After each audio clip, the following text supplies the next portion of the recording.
para alim, para ulama, para kiai yang saya hormati,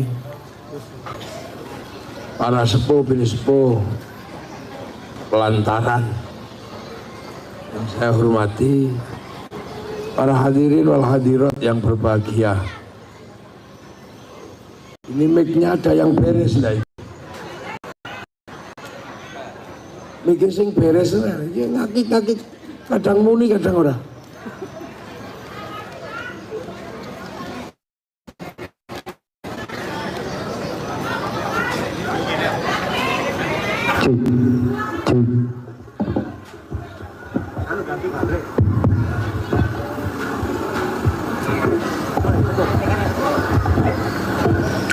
Nah ini kan enak, panjang sengojo kok sing dikeno kiai sing ra enak.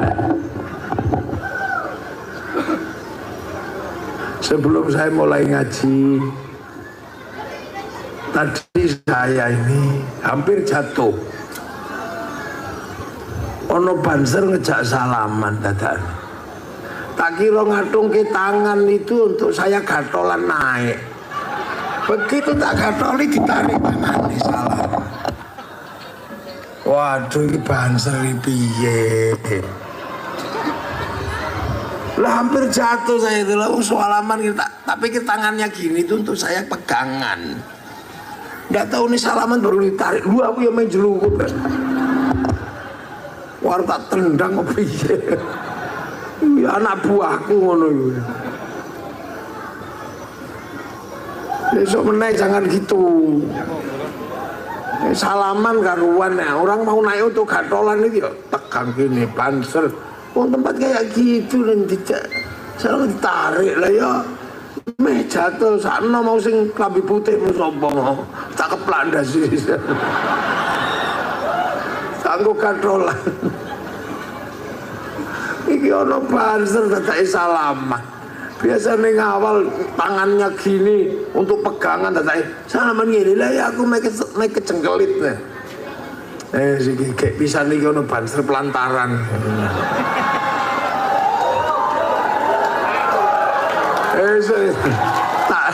Tak diklat.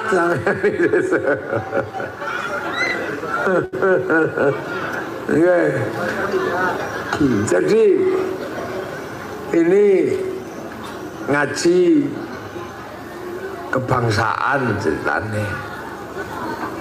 Karena apa? Hari ini kita ini kebetulannya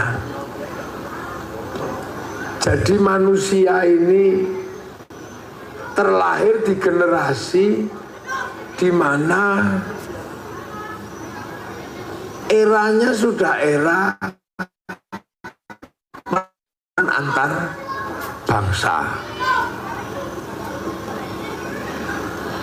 Orang yang lahir di tahun itu sing dhuwur iku aja rame tele. Cung.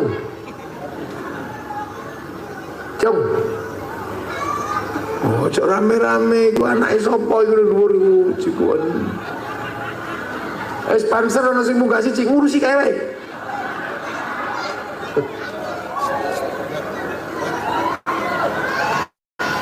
Wis kono, sponsor ngurusin dhuwur kono, sapa?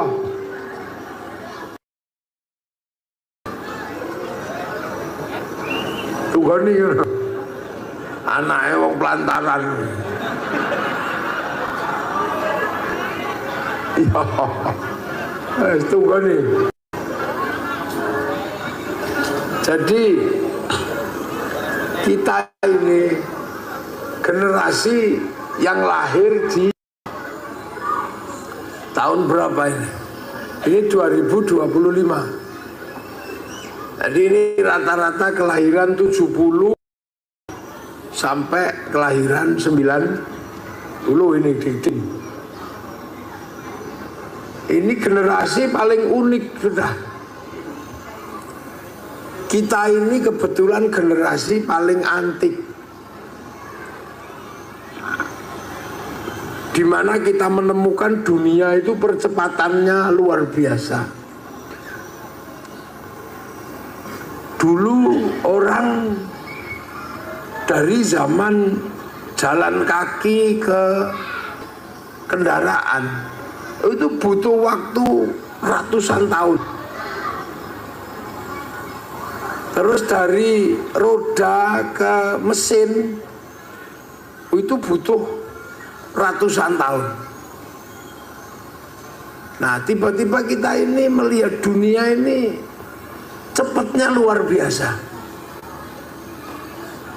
Kita masih menikmati TV.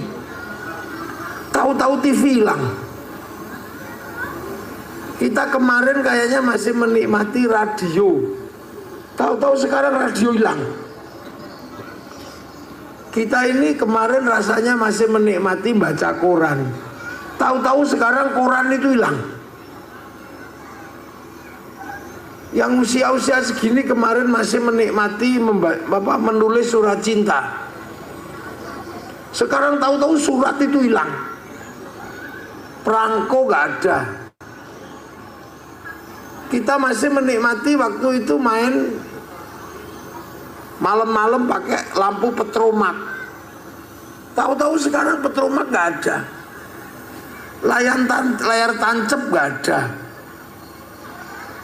Jadi dunia ini tiba-tiba cepatnya luar biasa. Makanya generasi sampean ini dalam dunia ini generasi emas ini. Ini generasi golden generation, jadi generasi emas. Menikmati jalan kaki, menikmati sepeda ontel, menikmati motor, sampai gak kemana-mana, bisa kemana-mana. Hebat loh kita ini. Kita ini masih menikmati sawo bekasnya codot, masih. Ini betul. Kita masih tahu-tahu hari ini sawo hilang, yang ada anggur, jeruk merah, kelengkeng, kecacil hilang. Kita ini bener loh. Coba kalau sampai hidup di zaman Nabi Adam itu, oh betapa susahnya itu. Hidup di zaman Nabi Adam itu sulit hidup di zaman itu. Karena apa? Karena Nabi Adam manusia baru penyesuaian ini, baru penyesuaian hidup di alam ini. Nabi Adam, Siti Hawa itu baru menyesuaikan diri. Karena sebelumnya kan dari langit. Kampungnya nggak di sini, Nabi Adam itu. Nggak kebayang jadi manusia yang pertama kali hidup di dunia ini. Lihat kadal itu masih segede dinosaurus. Nggak kebayang. Seperti orang dulu nggak bayangkan hidup pertama kali transmigrasi, yang tadinya di Jawa ular itu sak jentik ini, sampai di sini sak wit klopo itu. Dulu nggak kebayang akan ketemu celeng ribuan, sampai sini celeng tok. Loh, sampean aja yang dari Jawa transmigrasi itu kaget. Sampean nggak kebayang dulu Nabi Adam sama Siti Hawa dikirim ke dunia, belum punya teman itu. Jadi loh, manusia ini kan bukan asli sini. Manusia itu kan asli langit sana. Makanya manusia pertama itu tetangganya bukan RT RW.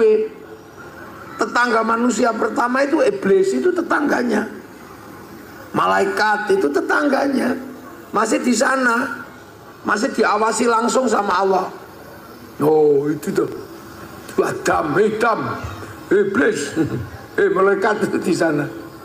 Itu masih di sana. Jadi makanya Nabi Adam itu hidupnya enak sebelumnya. Nabi Adam waktu di akhirat sana enak, paling enak itu. Mau makan tinggal bayangkan sudah datang nasi mateng. Pengen perempuan bayang netok wis teko ora nganggo klambi.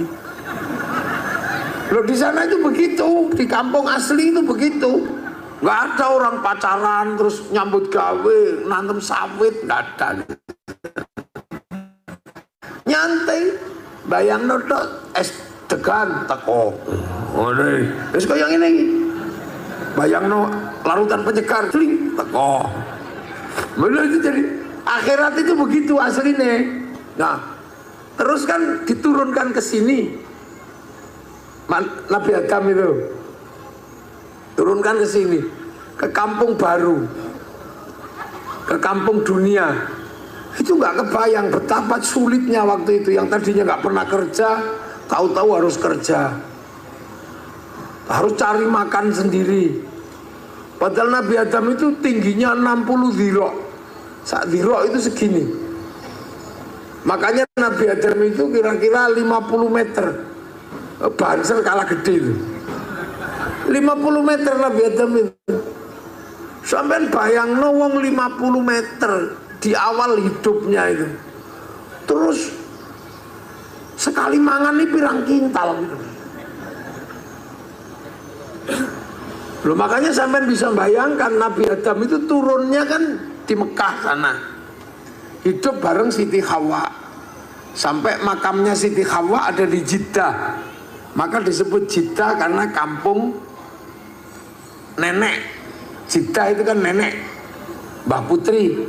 Makanya tempatnya Siti Hawa namanya kampungnya Jeddah, kampung Mbah Putri. Jadi Nabi Adam itu hidup di sana beranak pinak. Loh, sampean bayangkan kalau orang satu makannya sekintal. Makanya Mekah itu jadi gurun gitu. Jadi gurun pasir karena habis makanannya.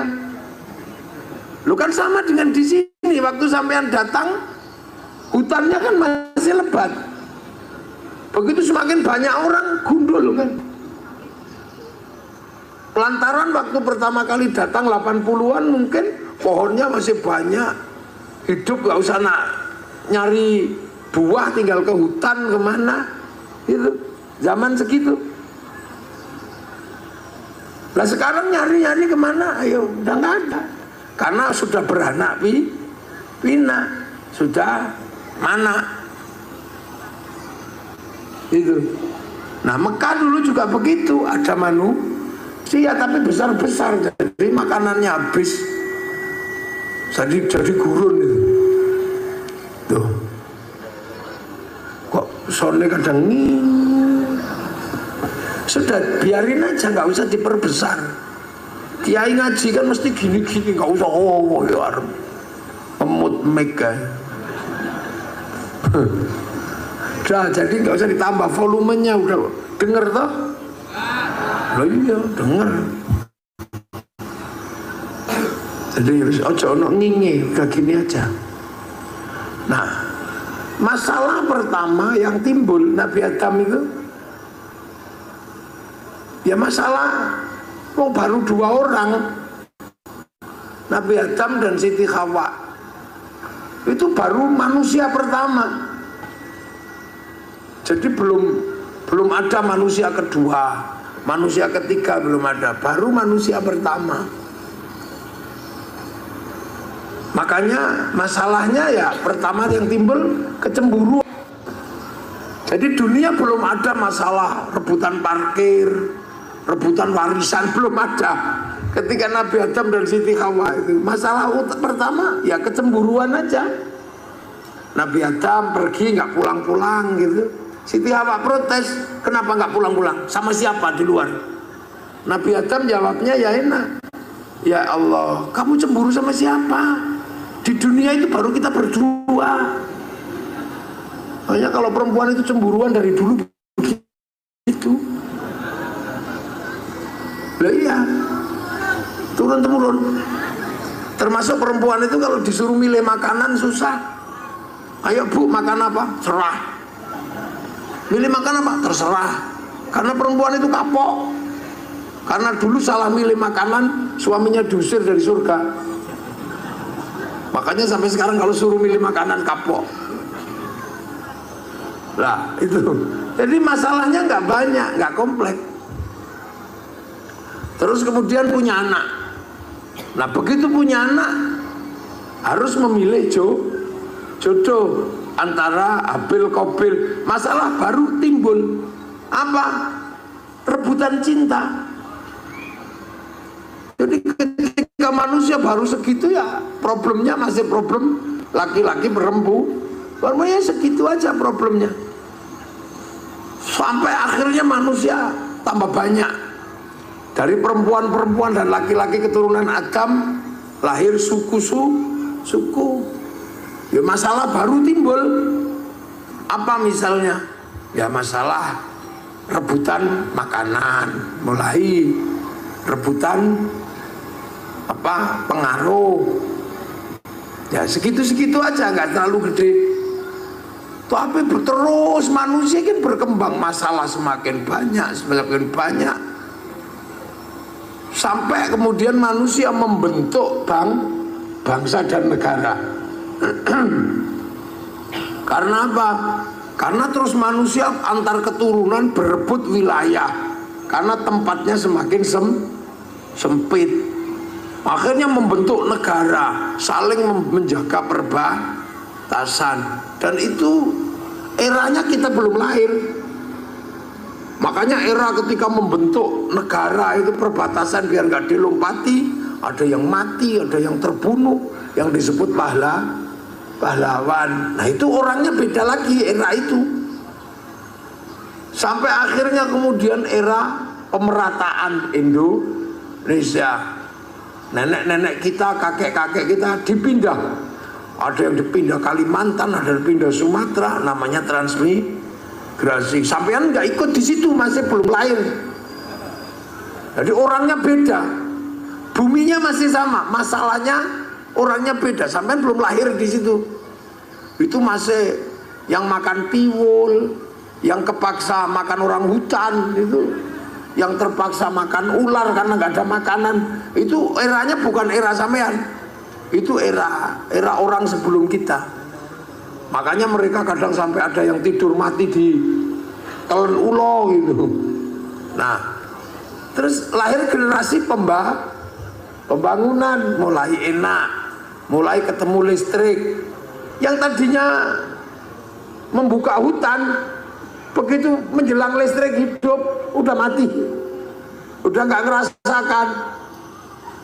Nah terus akhirnya lahirlah generasi pembangunan, hidup mulai enak, tapi penuh tekanan karena harus mengikuti aturan yang ada di zaman Pak Harto.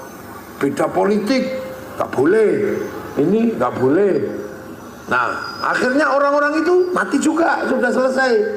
Lahir generasi kayak kita ini, generasi yang tinggal trimoin naik, nggak ikut babat hutan, tinggal kencing sama dok.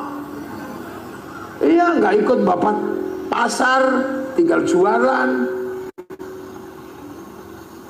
Sudah nggak ikut apa-apa, nggak ikut beli sawah, tinggal bikin rumah di situ. Nggak ikut mendirikan sekolahan, tinggal jadi pengurus. Ini terus begitu generasi itu. Nah, sampai akhirnya kita hidup di zaman yang nenek moyang kita nggak pernah membayangkan ada zaman kayak begini. Ada zaman di mana kita ini hidup yang disebut dengan zaman digital. Inilah yang dimana dunia ini bercampur baur, semuanya ada di dalam handphone. Ini enggak semua orang ngalami ini, semuanya ada di sini sekarang. Makanya kita punya generasi yang unik gitu ini, punya zaman yang menurut orang tua dulu nggak mungkin. Yang tua-tua ini masih mengalami zaman pengen tahu Afrika, itu masih nunggu flora dan fauna. Udah ditunggu seharian yang keluarnya harmoko. Ngalami Tiba-tiba sekarang kita kalau cari dunia nggak perlu nunggu flora dan fauna, tinggal buka ini terus ketik tengu Afrika, keluar itu. Kucing Afrika keluar, mau iseng bokong India, ini keluar itu di sini, iya kan?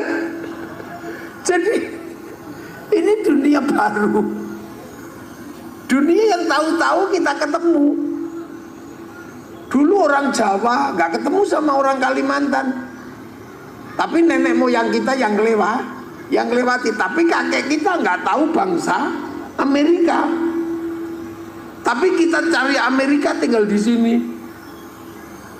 Afrika keluar, tengu Amerika keluar semua di sini. Jadi dunia ini tiba-tiba hari ini problematikanya beda, masalahnya berubah. Yang tua-tua gini dulu kalau kangen masih pergi ke pasar menulis surat cinta. Untukmu kekasihku yang berangkat transmigrasi ke Pelantaran. Entah kenapa malam hari ini aku merindukanmu sampai merinding bulu kudukku. Dulu kan begitu, perih rasanya. Seperti kata penyair, kau tusuk di sana berdarah di sini. Kekasihku, aku rasa orang tuamu memang jahat memisahkan kita. Kenapa kamu mau diajak transmigrasi? Tapi nggak apa-apa, itu demi masa depan kau, aku dan anak-anak kita nanti. Aku akan setia menunggumu. Yang penting nasib kita tidak seperti lagu Isabella, Cinta Dua Dunia, atau lagunya Poppy Mercury, Antara Jakarta dan Penang. Dua-duanya berakhir putus. Kekasihku, bau tubuhmu masih bisa aku rasakan. Karena saat kepergianmu pergi transmigrasi, kau sempat menyentuh ujung hidungku. Dan tahu nggak kamu, setelah itu aku nggak mandi seminggu. Karena tanda tanganmu yang di tangan kiriku, kututup pakai kresek. Aku takut basah dan hilang tanda tanganmu itu. Wow. Entah kenapa malam hari ini setiap melihat bayang-bayang sesuatu seperti melihat bayang-bayangmu. Kekasihku, cendrawasih burung irian, terima kasih dan cukup sekian. 4 kali 4 16. Sempat tidak sempat harap dibalas. Terus tunggu perangko didilat templen. Loh, itu tahu-tahu hilang loh itu. Pak Pos hilang. Nganggo sego. Nganggo pulut. Itu sampean cerita ke anak-anak ini nggak tahu ki apa toh Bu. Itu padahal itu baru kemarin loh dunia ini, baru kemarin.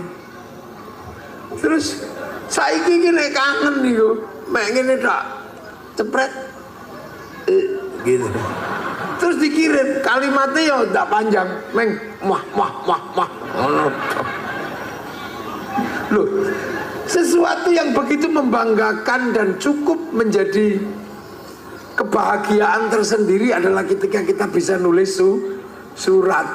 Lu ngono ngerti-ngerti hilang, tahu-tahu hilang, gitu loh. Tahu-tahu nggak ada. Ini kan sedih lah kita. Tahu-tahu tiba-tiba hilang gitu aja. Makanya dunia ini cepatnya luar biasa. Makanya banyak sekali yang pensiun, termasuk dukun. Nah, dunia baru ini banyak yang pensiun. Dukun itu sekarang pensiun. Dukun yang dulu ahli dalam pelet, ahli mahabbah, itu pensiun sekarang karena cinta tumbuh bersama Avanza. Lah ya, saya ini dulu omongan saya banser semua itu paling seneng kalau tak isi tempiling pecah gitu. Jadi orang nempiling pak pingsan, atau langsung kanan rumah sakit, kiri kuburan. Dulu kan keren itu ya. Sekarang saya ini kan ngerasa kok gak ada yang minta lagi ilmu pukulan jarak jauh apa-apa. Ternyata begitu diusut, oh lah ya pantas gak ada yang minta. Wong orang sekarang nempiling orang itu 60 juta. Jangan bayangkan dunia ini. Jadi dunia ini tadinya itu sendiri-sendiri. Jadi orang punya kesendirian, orang Jawa ya dengan gaya Jawanya, orang Kalimantan dengan gaya Kalimantannya. Dulu orang membentuk negara, perang dengan negara lain. Tiba-tiba sekarang ini kita melewati dunia yang perang itu sudah nggak dengar ceritanya. Cuman ya, oh ngono kata perang. Tahu-tahu kita ini hidup di zaman dimana kita ini antara orang tiba-tiba nggak bisa dipisah. Kiai, bakul sawit, tiba-tiba kita ini hidup menjadi manusia yang saling ketemu. Enggak, saling ketemu. Dulu sampean sendirian bisa hidup. Nanti duit rapopo. Kalau dulu orang nggak punya uang hidup. Tapi sekarang orang nggak punya uang nggak bisa hidup. Karena apa? Listrik nggak bisa dibayar pakai sawit. Harus ditukar pakai uang. Maka orang harus ketemu dengan pasar. Dulu orang di dalam hutan sendiri hidup. Air ada, mau makan buah ada, mau makan hewan tinggal berburu. Nggak punya orang ketergantungan terhadap uang. Kalau sekarang nggak bisa. Dulu orang beli jajan bisa pakai jagung. Orang beli jajan masih bisa pakai beras. Sekarang mana ada? Sampean punya anak sekolah harus punya uang untuk bayar SPP, harus butuh uang. Nah, begitu uang, sampean nggak bisa hidup sendiri. Nah, itulah makanya kemudian yang tadinya antar suku, antar bangsa itu nggak ketemu, tiba-tiba sekarang ketemu. Sampean nggak bisa lagi. Tiba-tiba hidup menjadi pertapa sendiri hidup, nggak bisa. Nah, itulah pentingnya memahami bahwa antar manusia yang tadinya hanya laki-laki perempuan berhubungan berubah menjadi laki-laki dan perempuan yang berketurunan melahirkan suku. Akhirnya antar suku nggak bisa pisah, harus ketemu. Dari suku lahir bangsa. Akhirnya orang nggak bisa pisah dengan bangsa yang lain. Ini kan terus ini. Sekarang orang sudah nggak bisa pisah, makanya muncul istilah ngaji kebangsaan. Karena sekarang orang sudah nggak bisa hidup sendiri. Manusia duduk begini ketemu hubungan antar bangsa. Sampean pengajian begini ketemu dengan bangsa Cina. Orangnya nggak datang, tapi mic-nya yang datang. Lah iya. Sampean kalau dulu berhubungan suami istri ya cuman berdua. Sekarang ada Singapura yang terlibat karena sampean pakai kondom. Loh iya enggak? Lu kok guyune banter? Berarti sampean tahu nganggo. Tuku nang Indomaret. Lo artinya dulu kita sendiri. Dulu orang sholat itu bisa hubungan antar Tuhan sendiri normal. Sekarang nggak bisa antara manusia dan Tuhan, ada Cina. Lah kenapa? Karena sholat itu nutup aurat. Tutup aurat itu kain produksi pabrik kain. Nah, yang bikin kain pabrik Cina. Makanya orang sholat gak boleh ngamuan sama Cina. Karena Cina ne lungo udah. Pas sampean masih bisa nggak? Coba aku nanya sekarang. Jadi makanya Allah itu menyampaikan dari awal sekali, ya ayuhannas, hei manusia. Karena yang dibilang manusia itu Nabi Adam harus tahu bedanya iki iblis, ki malaikat, iki menungso.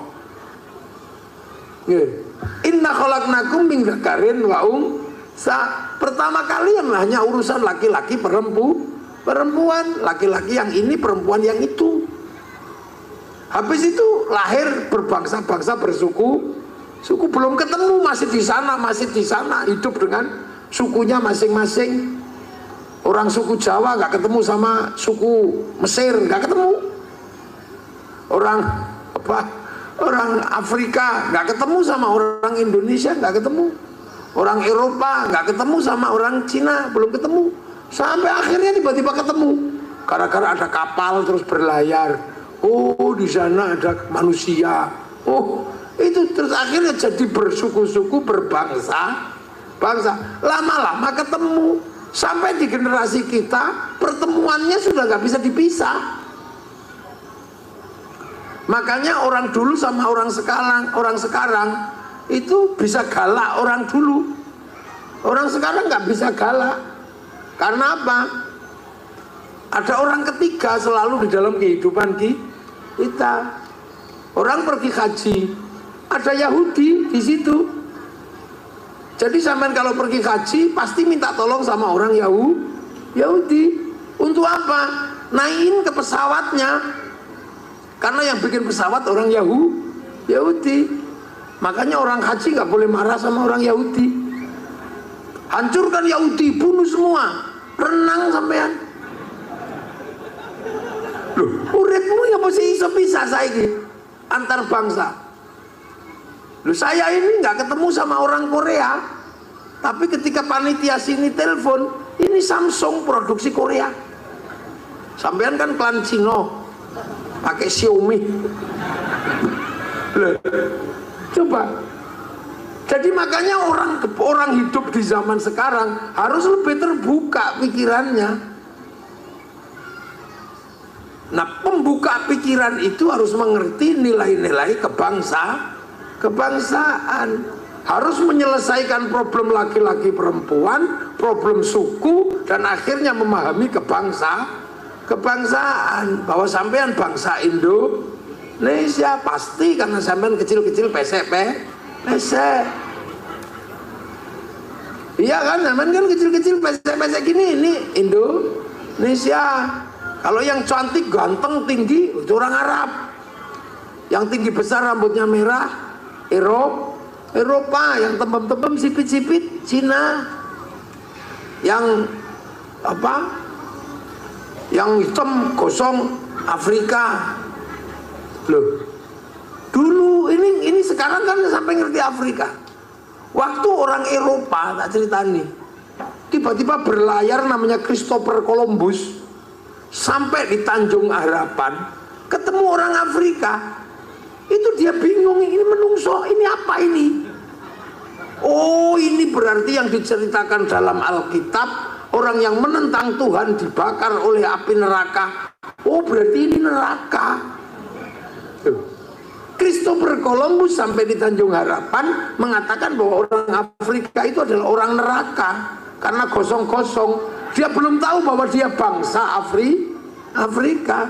Oh, hitam gosong. Makanya kitab suci mengatakan bahwa orang yang nakal, tidak patuh sama Tuhan, dibakar oleh api neraka. Berarti ini neraka.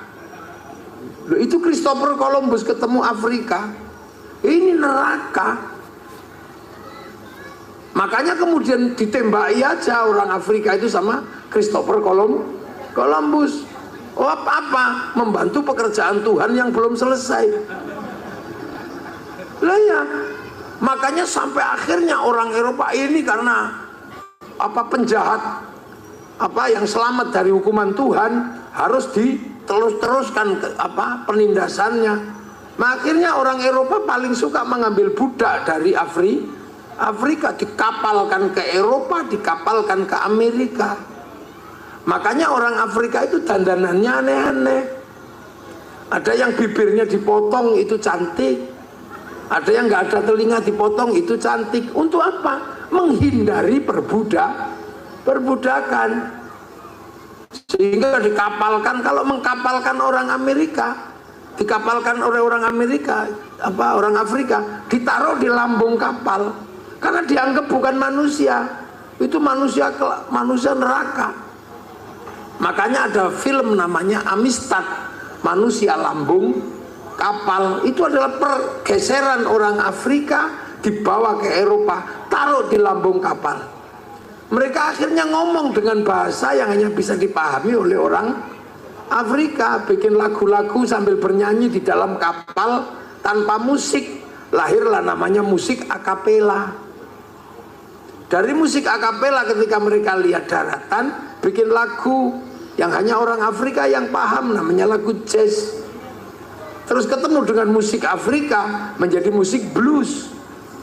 Dan musik blues kemudian menjadi musik pemberontakan di Eropa, menjadi musik rock. Sampai ke Indonesia jadi rock dude.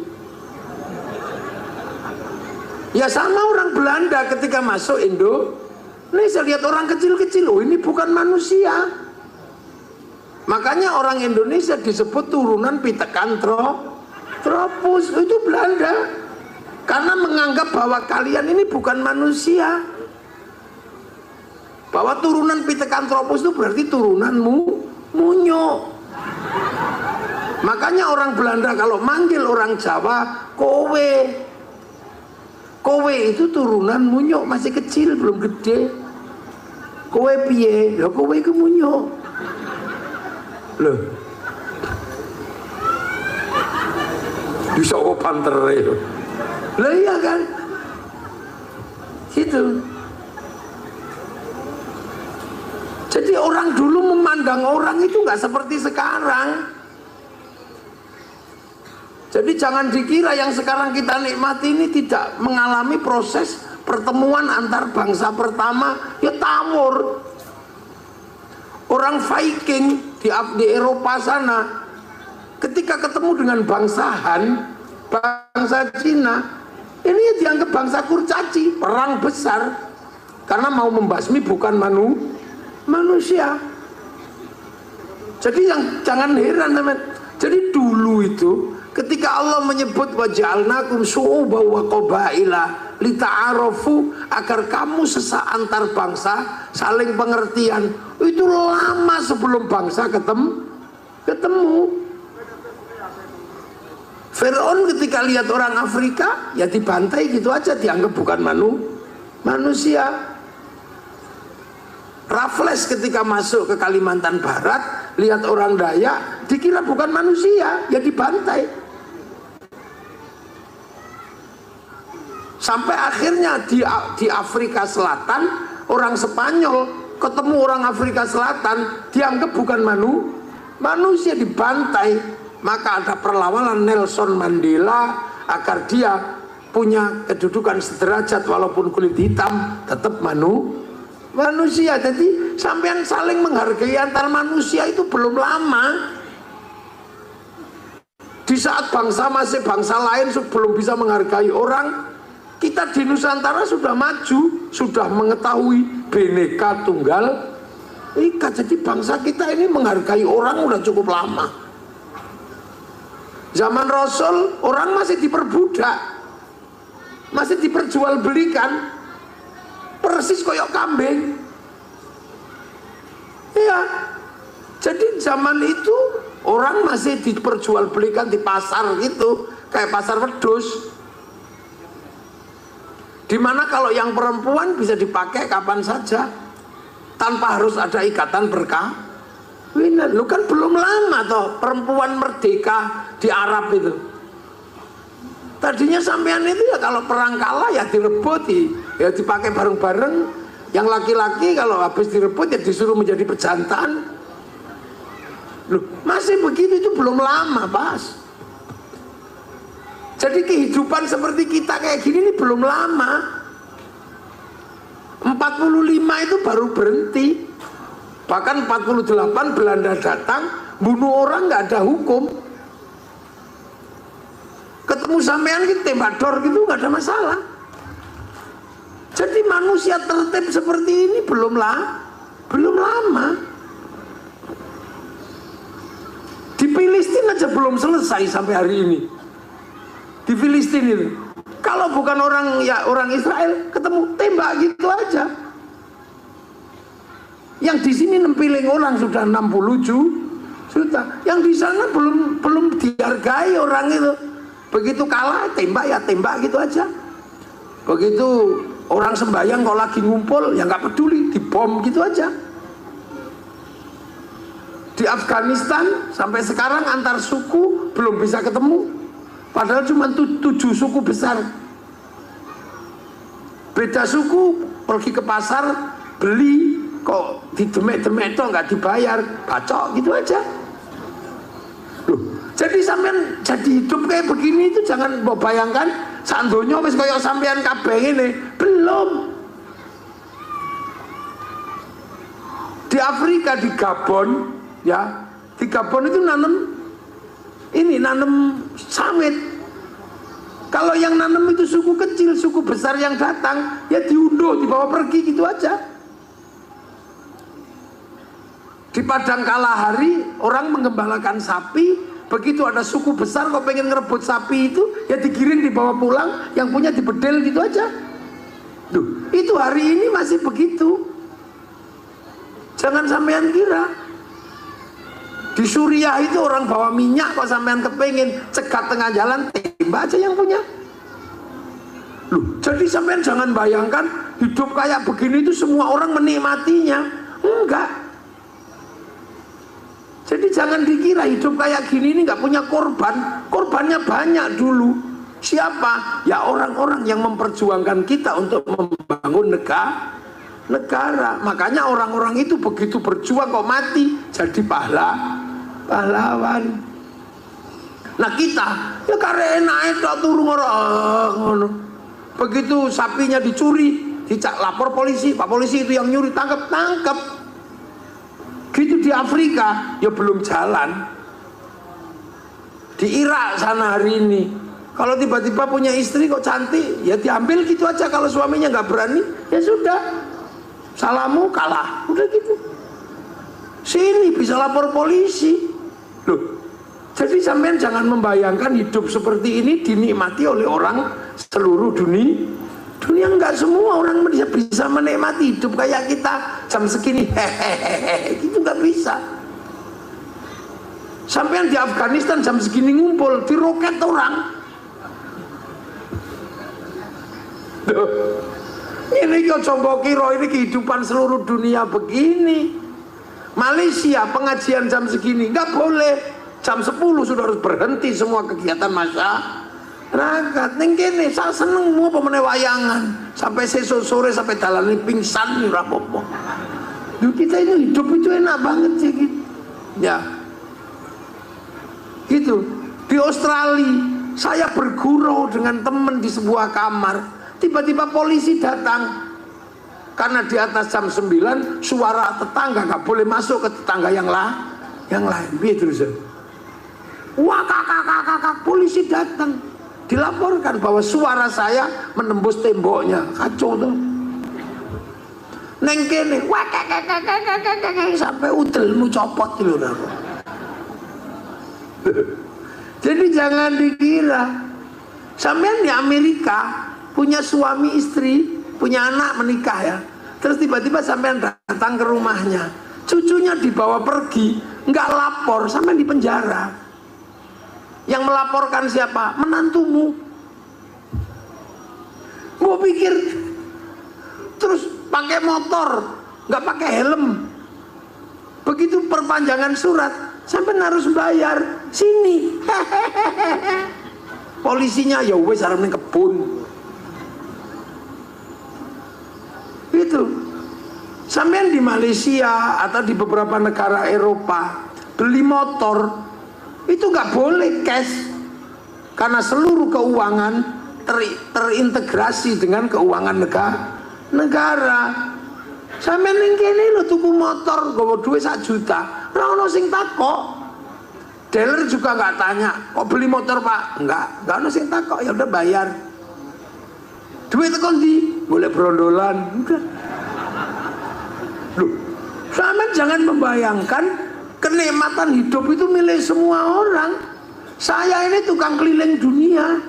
Mana negara yang belum tak jelajahi? Tempat terdingin dunia wis tahu tak parani, namanya Yakuts. Iku kota yang dinginnya minus 70 derajat. Listrik mati, mudar wonge. Kedinginan.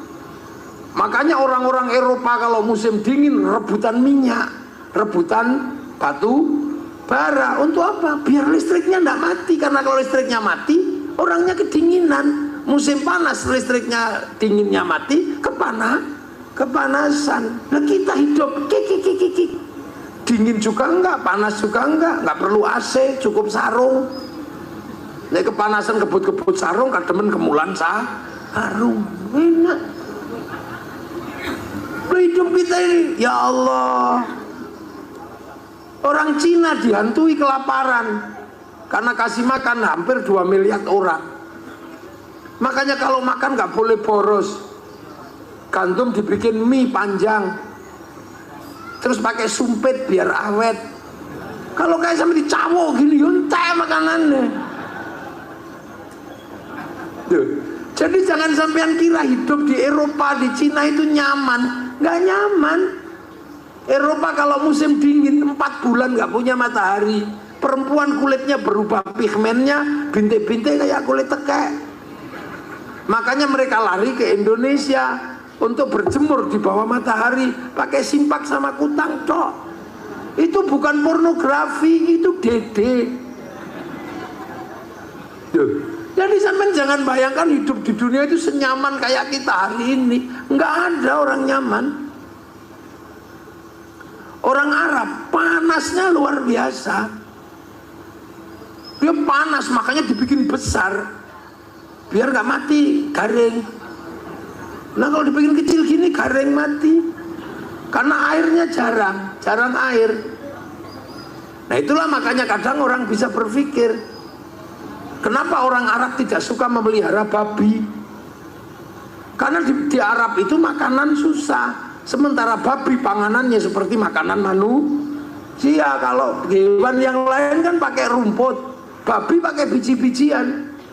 Makanya orang Eropa kalau melihat kenapa orang Arab itu nggak memelihara babi dan mengharamkannya, masuk akal.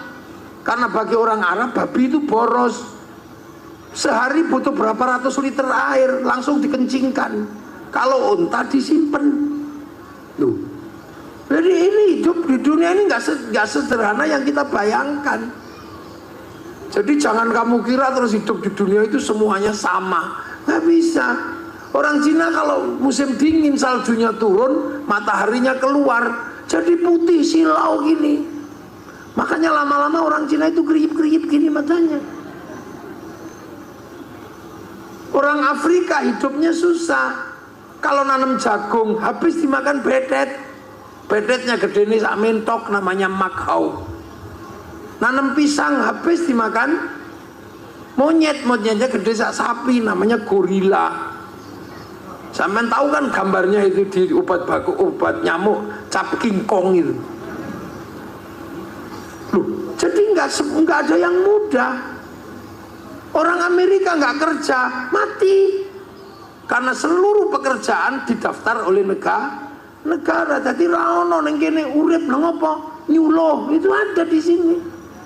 Kenapa dia bisa hidup dan punya motor nyetrum? Kenapa dia bisa hidup mancing? Nah itu kenapa dia hidup boleh berondolan bisa. Sampai jangan bayangkan. Karena negara-negara yang lain ini punya tantangan yang berat. Negerinya Maria Mercedes dulu itu yang cantik-cantik orangnya itu.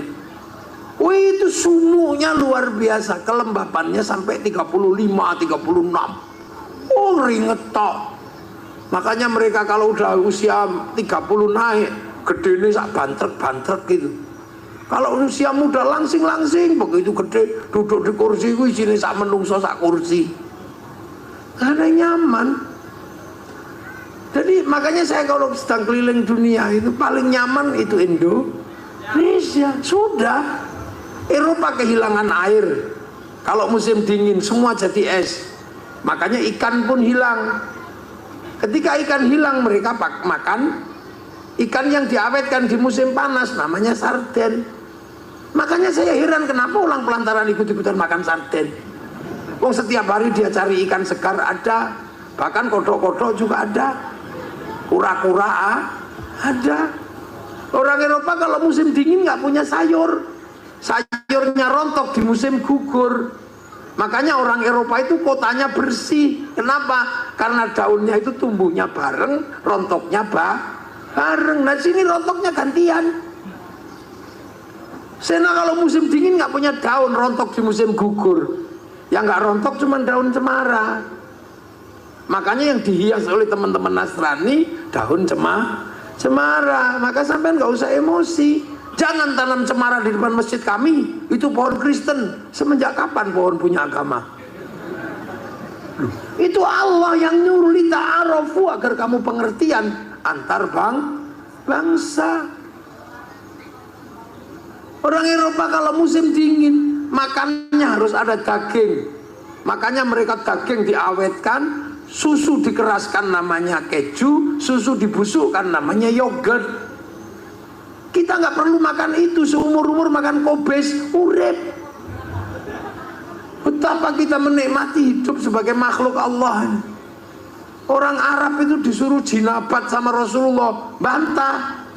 Ya Rasul, ngapain jinabat, orang diminum aja susah, malah disuruh mandi. Padahal jinabatnya orang Mekah itu semalam bisa 8 kali. Kalau kita kan sebulan sekali. Loh, jadi ini dunia. Makanya sampai nggak usah membayangkan jadi orang lain. Kita ini kadang nggak pede, pengen jadi orang Eropa. Akhirnya rambut kita merah. Akhirnya jadinya LKMD, lonto komendasi. Iya kan? Yang Islam pengen jadi orang Arab. Akhirnya kemana-mana pakai jubah. Kita nggak tahu bahwa dulu nenek moyang kita juga berjubah. Jubah itu disebut baju syar'i. Tapi begitu sampai Indonesia jubah nggak bisa dipakai nanam padi, serimpet. Akhirnya baju syar'i dipotong, potongan baju syar'i namanya syar'un. Di tempat saya Jawa nggak punya huruf ain, punyanya Mogopotongo, maka syar'un jadi sarung, saruan jadi sarungan. Makanya kita nggak ribet karena sarung. Gak usah ribut katok cingkrang. Kalau pengen cingkrang lindingan yang rada dhuwur. Nek pengen dawa plotrokno gampang. Jadi simple. Kita nggak usah ribut masalah jenggot. Ras Indonesia bukan ras Semit tapi ras Mongoloid. Ras Mongoloid tidak ditakdirkan punya jenggot lepet seperti ras Semit. Kalau maksa jenggotan kumek rolas dingu koyo oyote untu. Gak usah ribut. Nah makanya di Indonesia ini orang harus paham sholat. Ya kalau di Arab sana tepat waktu, karena apa? Panas di sana, zuhur mesti sudah di masjid. Kalau di sini zuhur masih enak di kebun sawit. Makanya kalau zuhur setengah 12 belum pulang dari kebun. Makanya kalau di tempat saya ya Allahu Akbar, Allahu Akbar. Kalau belum datang ya Robbana, ya Robbana sambil tolak-tolak. Kalau yang datang 2 malah rokokan depan masjid. Ya kalau di saya tempat saya tombo hati, wong wis pegel ngenteni ya nambani hatine dhewe. Kalau udah nggak datang baru kiainya ngamuk, diurugi anjang baru jerantal. Jadi manusia dengan izin Allah untuk memilih bangsa yang berbeda-beda sesuai dengan takdirnya. Nggak ada orang milih jadi laki-laki, nggak ada orang milih jadi suku Jawa, nggak ada orang milih jadi orang Eropa, nggak ada orang milih. Allah yang menentukan. Makanya kita cuma disuruh yang pengertian lah. Orang Cina makan kambing ya nggak cukup. Kambing itu pentilnya 2, anaknya 1. Maka orang Cina lebih suka makan babi, pentilnya 12, anaknya 20. Awet. Jadi kadang kita ini nggak ngerasa bahwa Allah menempatkan kita di Indonesia adalah anugerah yang luar biasa yang diberikan Allah kepada kita yang kecil-kecil pesek. Saya nggak pernah ingin jadi orang lain, jadi Indonesia. Tapi kadang kita nggak pede.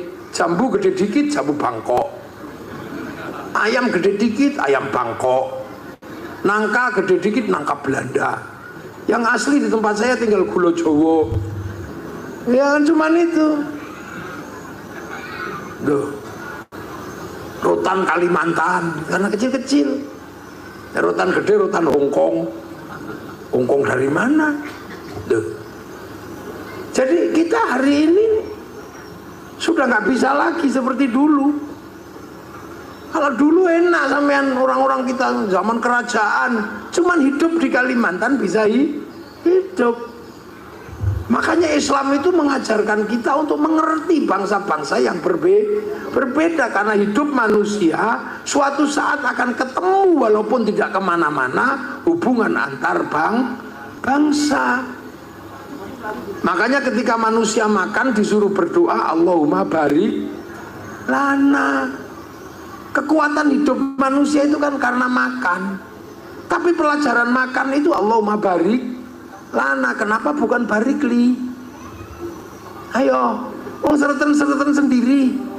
Kenapa pakai kami? Karena begitu sampean makan, seluruh dunia terlibat. Sampean makan nasi. Begitu sampean makan nasi, dunia terlibat. Ada yang menyiapkan pabrik piring. Kita nggak tahu dia kafir apa muslim apa beragama apa tidak. Yang penting piringnya datang. Begitu sampai makan nasi, sampai harus tahu nasi itu padi. Padi itu ditanam di sawah. Sawah kalau nggak diatur negara, bunuh-bunuhan antar pemilik sawah. Dia melibatkan negara dan agraria, termasuk BPN, Badan Pertanahan Nasional.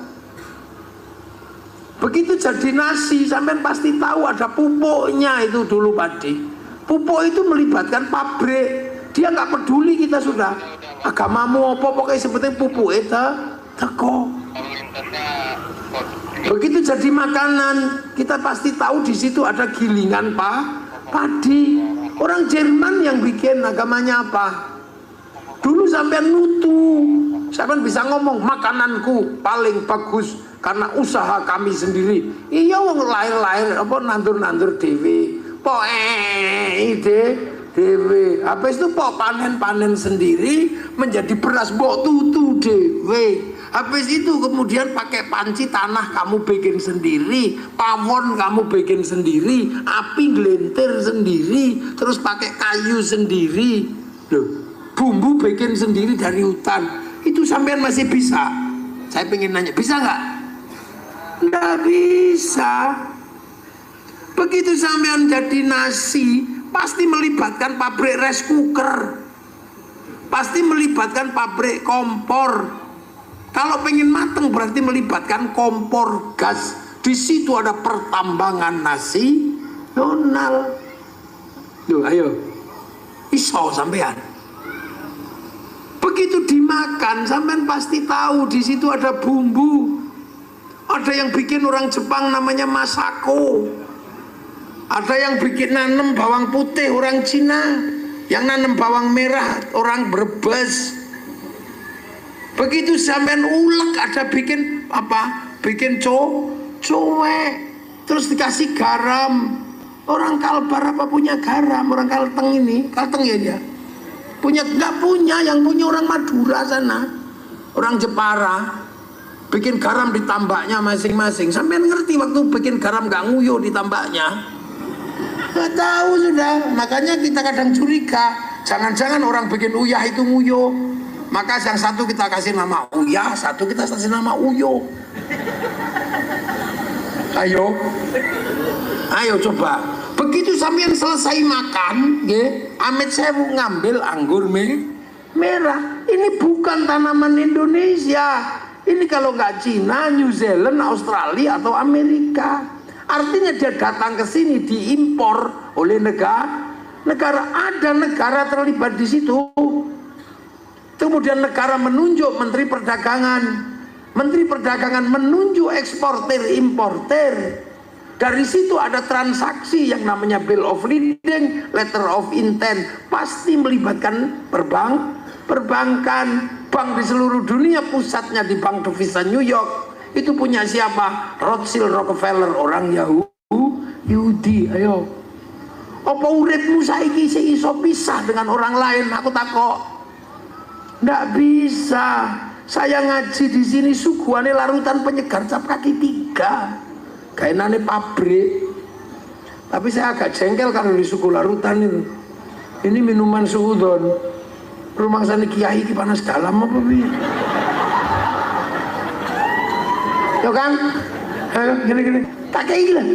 Ini ya, answer. Ya, ini. Oh, pengawalku tuh tak kayak sing sijinya. Ini minuman suudon dua-duanya ini. Ya. Oh, udah bisa ditekan. Tekan ini saya juga nggak tahu sing menek ini sopo, nggak tahu saya. Ya kan, terus dipacai pasti melibatkan arit. Kalau arit dipacai pasti melibatkan per mobil untuk bikin arit buatan Jepang. Arep tak ombe ora pantes kayak sedotan. Ini Cina yang bikin. Ayo, jadi Cina diem-diem ikut di sedotan di pengajian. Terus aku di suku Aqua, ini PT Danone punya orang Prancis. Ayo, apa sekarang orang masih bisa hidup sendiri dan mandiri? Nggak bisa. Wis kan delok aku. Ini yang disebut bahwa masa depan adalah pertemuan manusia dengan bangsa yang berbeda. Wong wedok saiki ayu-ayu, cantik-cantik, mencinar dari sini. Wah. Kenapa? Itu karena pakai skincare. Iya, yang bikin Prancis. Kalau bedak lantaran bubar. Kok beras dideplok ya blonteng kabeh lu kan. Nggak bisa. Ayo. Makanya Islam sudah mengajarkan dari awal akan ada pertemuan antar bangsa, dan itu kita harus mengerti. Maka jadi kiai jangan sok-sokan sekarang dikit-dikit kafir, musyrik. Iki karepmu piye? Itulah makanya orang NU nggak dikit kafir-kafir, nggak dikit-dikit musyrik, karena kiainya punya umat. Umatnya terlibat dalam urusan berbangsa yang berbeda. Yang suka kafir-kafir itu kan kiai freelance. Ustadz freelance yang nggak punya umat, yang umatnya subscribe itu. Lu tepuk sing banter, gak usah sukan-sukan. Ini makanya kiai-kiai itu tenang. Nah, itu sudah diajarkan dari awal oleh Islam, bahwa ada fase manusia, ada fase waktu laki-laki dan perempuan baru ketemu, ada suku-suku baru ketemu, sampai akhirnya bangsa-bangsa ketemu. Apa perintah Tuhan?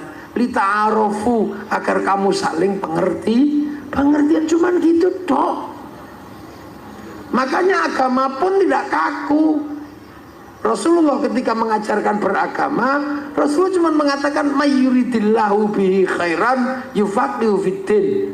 Siapa yang dikehendaki menjadi baik oleh Allah, dikasih ngerti urusan agama. Khaironnya di situ nakiroh. Khairon itu kalau nakiroh maknanya khairon kamilan, kebaikan yang sempurna. Nah, baik sempurna itu bukan milik manusia, itu milik Allah. Maka kalau ada manusia baik, pasti bersama yang lain. Makanya orang baik tidak boleh mengaku paling baik. Contoh, kita kasih contoh yang di depan matamu ini. Ini pengajian ya.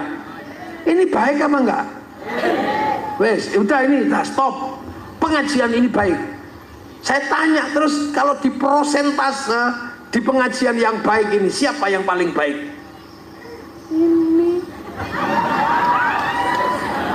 Ya ini orang pasti kiainya dong. Orang baik. Minumannya aja dibagi-bagi. Lo diminum, kalau dibagi minum. Ojo disimpan. Lo itu. Kalau pengajian ini baik, yang paling baik pasti Kiai disambut mobilnya aja sampai sini. Nah orang kiai apa oleh mobil itu kan gini, dikawal banser. Kiai ini ya dikawal sampai banser ya. Saya ini punya pasukan soalnya, dan ini lebih galak daripada yang lain. TNI kalah bintang sama ini. TNI paling besar bintang 5, ini bintang 9. Iya, makanya kadang ya suka-suka aja dia. Kalau kerajaan nih gini-gini ya seneng-seneng aja, bintangnya 9. Wow, ini makanya kalau hormat ya gini juga boleh. Kadang nggak pakai sepatu boleh, bintang 9 bebas. Pokoknya kalau kiai kena masalah tendang gitu aja. Iya, makanya banser itu nggak perlu banyak dongeng. Ada kiainya diganggu satu itu aja. Kalau keliru urusan ansor, mana ketua ansornya? Aku ansor ini. Jadi kalau pengajian ini baik, maka yang terbaik itu siapa? Saya. Terus gak usah bantah sampean. Tapi saya nggak boleh ngaku paling baik, karena saya terlihat baik di sini karena diundang panitia. Kalau nggak diundang saya nggak di sini. Kalau gitu baik saya apa baik panitia? Ya nggak bisa, saya nggak datang panitianya jelek. Loh, itu baru saya sama panitia wes gelut itu. Kalau royoan baik, apalagi kalau sampean ikut-ikutan yang baik ya kami kiai. Nah, kenapa? Ya kami mau datang. Coba kalau nggak ada yang datang, ini bukan pengajian, ini cek sound. Coba ayo. Banter. Ini saya mendudukkan persoalan. Ini pola pikir manusia masa depan, bukan manusia masa lalu.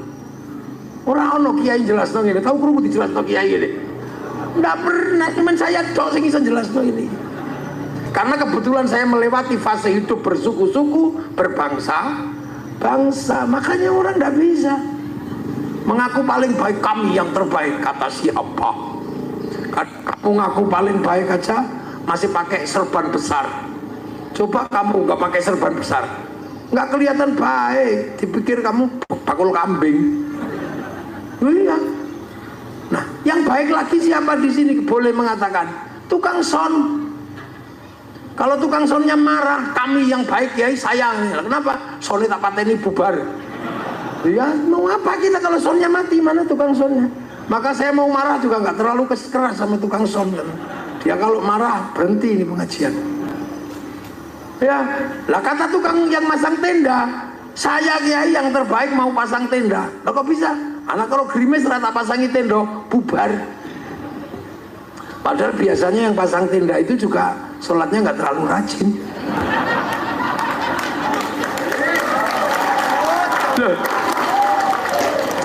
Jadi jangan sekali-sekali baik itu merasa berdiri sendiri. Baik itu nggak pernah berdiri sendiri. Makanya orang baik begitu dia merasa saya terbaik, kebaikannya dihapus sama Allah. Lah iya. Makanya sampai-sampai masih tahu Nabi Musa. Musa, kata Allah, kamu besok kalau mau bertemu aku lagi, aku pengen kamu bawa oleh-oleh. Apa ya Allah? Kamu bawakan aku binatang atau apa terserah, makhluk yang paling buruk. Nabi Musa bingung nyari manusia, nggak ketemu. Masih baik, akhirnya ketemu anjing. Oh, anjing cuwelek gudikan itu. Dibawalah mau sowan kepada Allah. Sampai di tengah jalan duduk, lihat anjing itu kutuan, kutunya banyak. Ya Allah, ternyata anjing kutuan bisa tahan. Kalau nggak ada anjing ini berapa ribu kutu yang mati. Oh berarti anjing ini masih baik juga ya. Tapi ya gudikan ini. Habis itu anjing itu ngising celotok gitu. Kumbang-kumbang di gurun pasir semua berebut kotoran anjing. Lu berarti anjing ini ya masih ada manfaatnya. Wah nggak jadi dibuang. Akhirnya sowan Nabi Musa, kalimullah ini. Ya Allah, assalamualaikum, salam. Ada apa? Sudah mana bawaanmu? Gak dapet ya Allah, karena tadi rencananya mau bawa anjing ternyata masih ada manfaatnya. Ya sudah, coba kamu kalau tadi bawa anjing tak hapus namamu dari daftar nabi-nabiku gitu. Sekarang mana ada ya. Makanya di zaman seperti ini orang gak boleh mengaku saya yang terbaik. Gombal. Ya bisa, kalau dulu bisa, sekarang jangan begitu. Nggak boleh, karena dunia begitu berbangsa ketemu udah nggak bisa. Loh, makanya hidup ini harus ketemu dengan yang lain, nggak bisa. Kata tukang syuting saya yang baik ya, kalau nggak tak syuting besok nggak ada dokumennya. Nggak ada, semua punya haknya masing-masing untuk mengatakan yang terbaik. Ibu-ibu ini kadang aku yang paling cantik, hidungku paling mancung. Kalau kamu nggak ada orang pesek, nggak disebut mancung. Suami, akulah yang paling baik dalam keluarga. Nek kelambimu ndak dicuci sama istrimu, kudiken. Loh, mana ada? Aku nggak butuh laki-laki. Kamu nggak ada laki-laki, nggak bisa beranak. Yang perempuan laki-laki, wah perempuan ini nggak butuh cari sopo. Kamu ditinggal perempuan, tariin dia, nangis. Nggak ada orang. Iya, aku nggak suka istriku cerewet, aku nggak butuh dia. Mungkin kamu nggak butuh bibirnya karena cerewet, tapi kan sampean butuh bokongnya. Ayo loh, bikin dunia, makanya orang harus terbuka pikirannya. Kamu mencintai anakmu, kamu nggak boleh lupa anak itu lahir dari istri. Yo, istri juga nggak boleh terlalu cerewet sama suami kalau ngerokok dan ngopi. Karena kalau suami nggak ngerokok, nggak ngopi, ngantuk. Kalau ngantuk nggak kerja, kalau nggak kerja nggak punya duit, itu terima aja. Gitu. Iya. Tapi sampean juga harus memenuhi seluruh kebutuhan perempuan, karena yang salah sampean. Dalam kehidupan semua adalah salah laki. Perempuan nggak pernah salah dalam hidupnya terhadap laki-laki. Tepuk aja bentar. Iya. Kenapa perempuan nggak pernah salah dan yang salah selalu laki-laki? Karena yang menerima itu laki-laki. Dulu yang saya terima itu siapa? Perempuan apa laki-laki? Saya terima nikahnya. Yang diterima kan perempuan, yang sampai nerima. Lah sampai nerima saat cerewete, sak ngamu aneh. Lah iya kan? Perempuan itu kan makhluk paling unik. Lah ya, karo cecek wedi, karo coro takut dia. Kalau tikus takut, tapi kalau lihat laki-laki ngamuk deh. Dia berani kalau sama laki-laki. Dengki betul. Coba, ono ulo cilik lain. Ono wong lanang apa?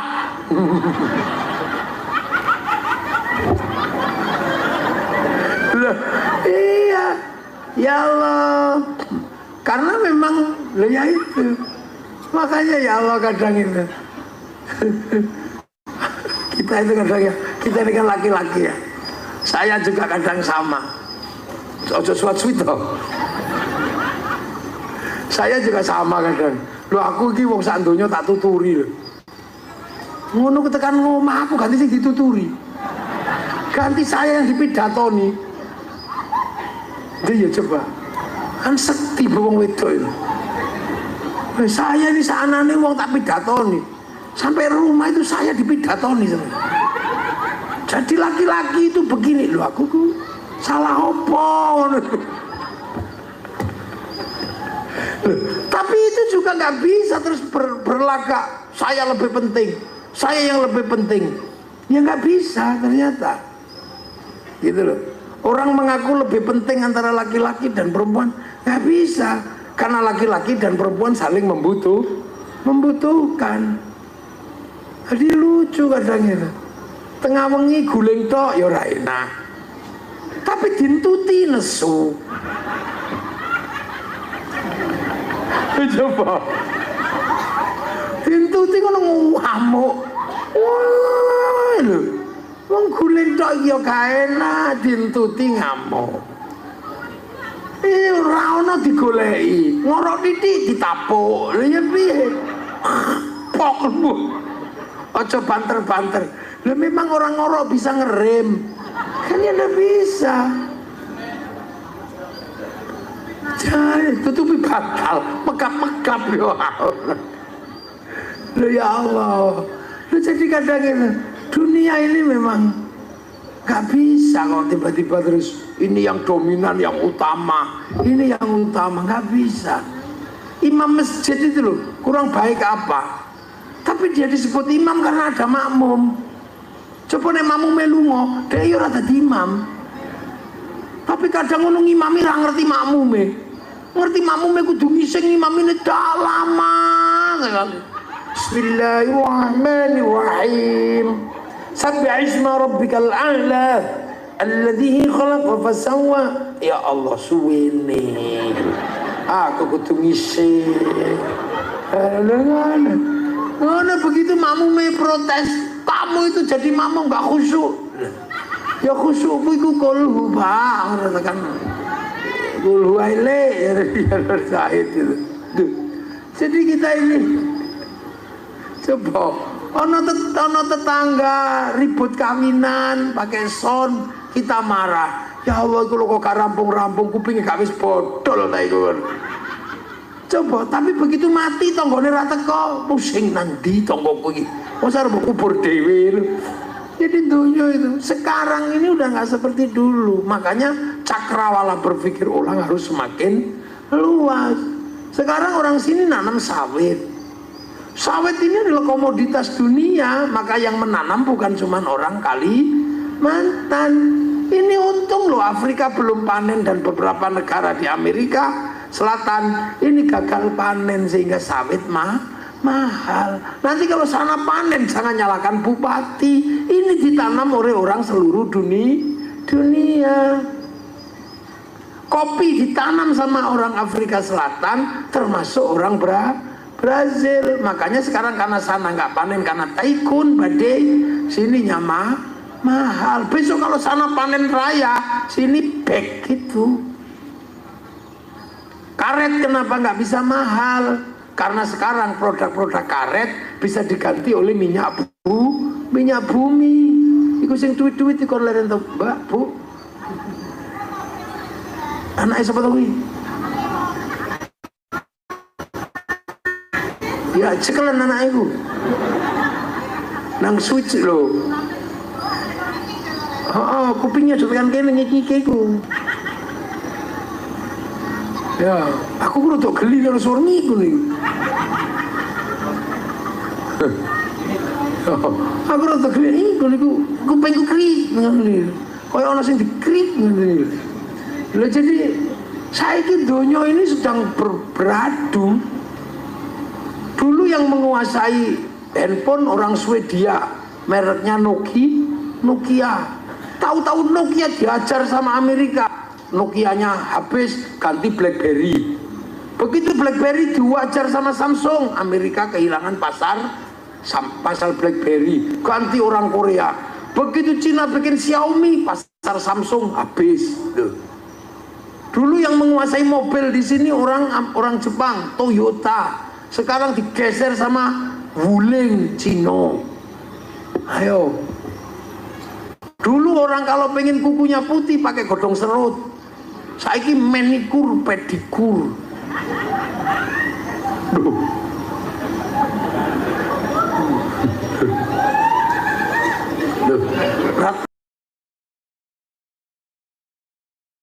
Kau jarene. Nek kamu pelataran raon ngene iki lho. Diceritani manikur, pedikur mur ketekuk. Ya Allah, guyune wong pelataran lho kok cek renyahe ngene.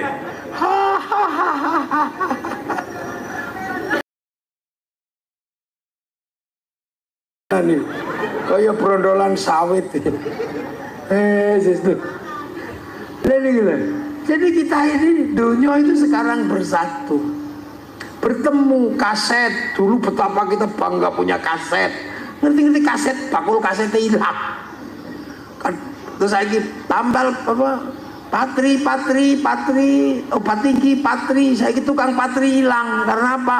Biaya patri lebih mahal dibanding tuku. Lebih murah. Biar sendal jepit sampai diobong nggih. Tempelnya meneh. Saya kira kondisi sandal lebih murah dibanding nambal kopong tangannya. Ya Allah, dulu motor sampai bodol-bodol bisa di bengkel no. Saiki kredit anyar luwih murah. Beri pasti habis itu dikomlayu ning tengah kebun angel golekane. Dunia itu makanya kita di sekarang nggak bisa lagi mengatakan haram, nggak bisa. Karena apa? Kita ketemu dalam kehidupan kita selalu ada pihak ketiga dari bangsa yang berbeda. Nah itu loh makanya kehidupan seperti ini dulu ada di zaman Rasulullah. Ada. Waktu cuma orang dua suku, tiga suku, nggak ketemu dengan orang lain. Tapi begitu pindah Madinah itu kota, ujung jalur sutra, jalur perdagangan terbesar dari Asia dan dari Eropa, ketemunya di pasar Yasrib, pasar Madinah, mulai ketemu orang Yahudi, orang Nasrani, Banu Nadir, Banu Qunaiqa, Banu Nadir, ketemu orang Romawi, ketemu orang Yahudi, berubah. Para sahabat ditipu kalau ke pasar. Ditipu siapa? Nggak tahu ya Rasul, di pasar ada orang kalau barang jelek tapi bisa jual bagus, suka nipu. Rasul cuma bilang itu pasti orangnya sudah tua, tapi rambutnya masih hitam. Terus jenggotnya nggak ada. Iya ya Rasul, giginya masih utuh. Oh itu Yahudi. Karena orang Yahudi itu punya kebiasaan nyemir rambut, nyukur jenggot dan memperbaiki gigi. Kenapa begitu? Karena orang Yahudi itu umatnya Nabi Musa. Nabi Musa itu mau dicabut nyawanya sama malaikat Israel. Malaikat Israel ditempiling, pak gitu, lari. Ya Allah, itu siapa ya Allah? Mau tak cabut nyawanya kok aku ditempiling? Oh jangan macam-macam, itu Musa. Aku aja pernah dikomplain sama dia. Makanya kalau kamu sama dia yang sopan. Akhirnya malaikat Israel sopan. Ya Musa, apa? Mau tak tempiling lagi? Oh, enggak. Nyawamu sudah expired. Udah waktunya tak cabut. Ya, ngomong dong. Coba cabut. Udah ngomong. Gigimu sudah rontok. Rambutmu sudah putih. Jenggotmu sudah semrawut. Oh itu alamatnya ya? Ya sudah cabutlah. Begitu dicabut orang Yahudi tahu. Oh ternyata orang mau dicabut nyawanya karena giginya rontok, jenggotnya semrawut, rambutnya putih. Akhirnya orang Yahudi punya kebiasaan nyukur jenggot, memperbaiki gigi, nyemir rambut. Biar apa? Kalau malaikat datang, oh belum waktunya. Lah ya itu kebiasaan orang Yahudi. Makanya ada cerita orang Yahudi itu kalau mati nanti bilang sama keluarganya, aku kalau mati nanti kamu cukur seluruh bulu tubuhku ya. Kamu cabuti gigiku, tubuhku seluruhnya kamu gundul. Bener dicabuti giginya terus digundul. Sampai di kuburan, malaikat Mungkar Nakir, oh bayi. Karena bayi dibawa ke malaikat Ridwan. Ya Ridwan bayi agak besar. Ini bukan bayi. Ini digundul. Wah masa enggak? Malaikat Israel kan nggak ngerti apa. Mungkar Nakir kan nggak ngerti yang di atas tanah, taunya di bawah. Ini bayi, bukan, itu udah gede tuh. Cuman dicukur, masa kok gak ada bulunya? Ya udahlah kita uji bayi apa tidak. Saya tahu caranya, kata malaikat Ridwan. Bidadari dipanggil, bidadari turun sini, nggak usah pakai baju. Baru tuing, no kan? Ini bukan bayi. Nah, sampai akhirnya zaman Rasulullah, orang Yahudi itu masih punya kebiasaan nyemir rambut, memperbaiki gigi, nyukur jenggot. Nah itulah maka kemudian orang Islam tidak boleh nyukur jenggot, memperbaiki gigi, nyemir rambut untuk membedakan sama orang Yahudi. Asalnya dari situ. Terus di pasar Madinah banyak pedagang dari Romawi. Orang Romawi pedagangnya yang komoditas paling bagus adalah jubah. Mereka banyak jual jubah lah. Jubah Romawi itu lebih gede kalau dipakai orang Arab. Maka kemudian ada sisa di kakinya lebih panjang. Dan itu dibawakan oleh budak-budaknya. Seperti orang kawin itu loh. Kainnya panjang dibawa oleh orang. Nah karena kainnya panjang jalannya begini. Khailah sombong. Maka kemudian Rasul jangan sombong kayak gitu ya, potong aja. Akhirnya dipotong, isbal akhirnya dipotong itu karena biar nggak sombong. Sayyidina Abu Bakar, ya Rasul, punya aku panjang semua, gak apa-apa wong kamu nggak sombong. Nah kebalikannya sekarang, semakin cingkrang semakin sombong. Nah itu kebalik. Loh, jadi semua hukum itu semua ada asalnya. Makanya kadang harus ngotot, harus cingkrang. Entar dulu, itu dulu ada sebabnya. Jangan dikira nggak ada sebabnya.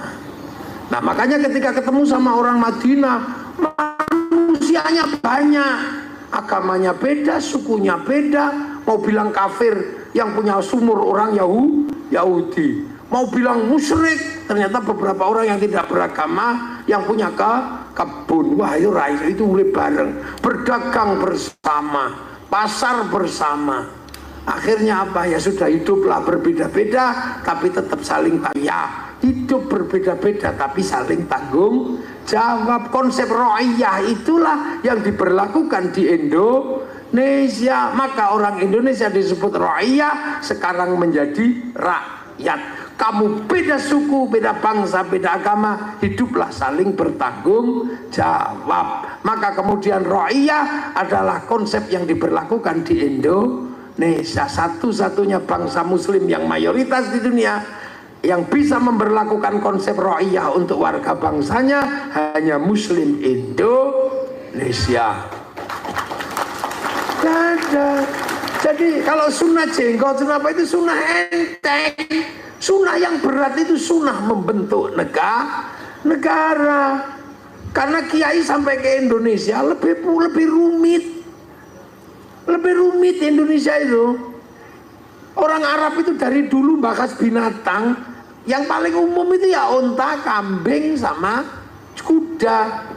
Begitu sampai Indonesia, ketemu bahasan terenggiling, garangan, undur-undur, entung, nyambe, apalagi di sini akeh yang dibahas.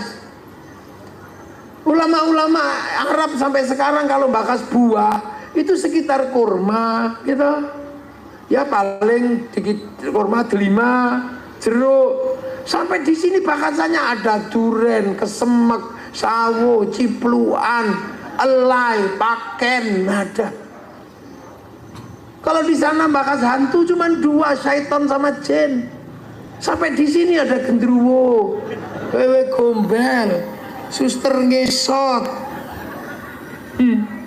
iya kan, kuyang. Itu kalau ditarik nasabnya kemana kira-kira itu? Ke jin apa ke syaitan? Ngomongin agama banyak di sini, ketemu Buddha, ketemu Hindu, ketemu Kaharingan, ketemu Kejawen, ketemu Kasundan. Ngomongin suku, di sini ketemu suku banyak sekali. Dayak aja sukunya berapa, Jawa sukunya berapa, Melayu sukunya berapa, Sulawesi sukunya berapa. Jadi ketemunya lebih banyak, dan di sini sudah bisa Bhinneka Tunggal Ika. Maka kaum muslimin mayoritas menerapkan konsep ro'iyah. Satu-satunya negara muslim yang bisa pakai konsep ro'iyah untuk warga bangsanya itu hanya muslim Indonesia. Makanya ro'iyah itu enak hidupnya. Yang tadinya kawulo bisa bilang kulo, yang tadinya hamba sahaya bisa bilang saya, yang tadinya abdi Sunda sana bisa bilang abdi mah, yang tadinya para dewa disebut pukulon diturunkan pangkatnya menjadi ulon di Banjarmasin. Ini kalau nggak konsep ro'iyah nggak bisa. Makanya ro'iyah itu tidak menerima orang yang selalu mengatakan turunan kami lebih baik dari kalian. Ditolak sama konsep ro'iyah. Lah ya kalau sudah biar ngopo gue.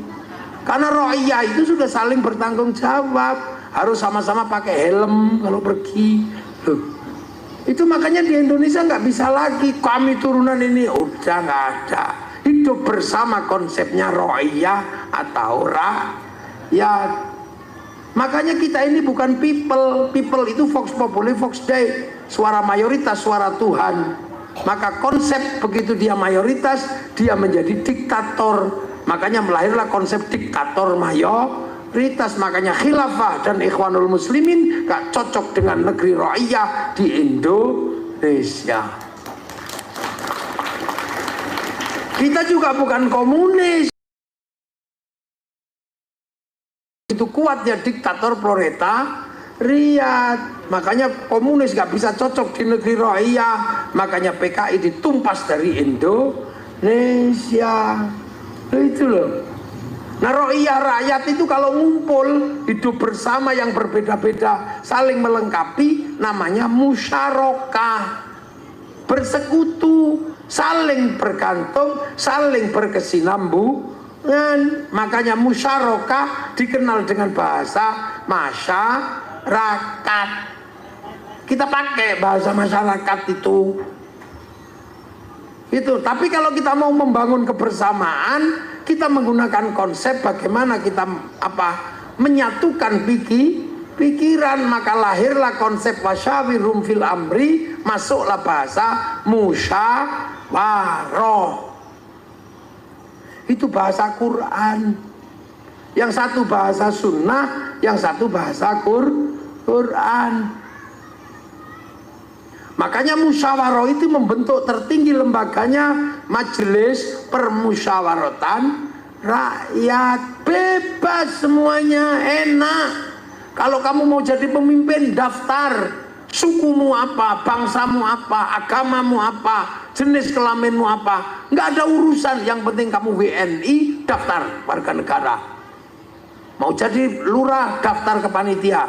Mau jadi bupati, daftar ke KPU. Mau jadi dewan, daftar ke KPU. Nggak ada masalah. Enak itu konsep musyarakah itu. Begitu sampai daftar, cari teman sebanyak-banyaknya. Masih kurang, beli. Lo boleh. Yang nggak memperbolehkan kan polisi sama TNI. Dan yang nggak boleh itu apa? Money politik. Nggak boleh, memang beliau bertugas itu mencari money politik. Maka kita jangan kasih nama money politik, kasih nama uang bensin.